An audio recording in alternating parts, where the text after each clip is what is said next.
আমরা বলে দিতে চাই, হাদি ভাইয়ের যদি কিছু হয় আমরা আজকের পর থেকে ঘরে বসে থাকবো না।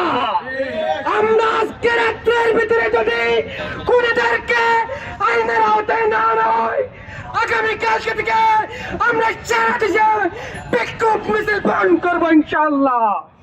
আমি বলে দিতে চাই সরকারকে আগামী 24 ঘন্টার ভিতরে সন্ত্রাসীদের আইনের আওতায় নিয়ে হচ্ছে দৃষ্টান্তমূলক ফাঁসির রায় কার্যকর করতে হবে।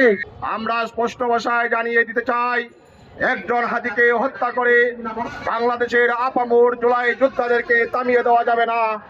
আমরা প্রত্যেক এক একজন হাদি হয়ে আবার রাজপথে ফিরে আসবো। আসলে আমাদের বিপ্লব এখনো শেষ হয় নাই।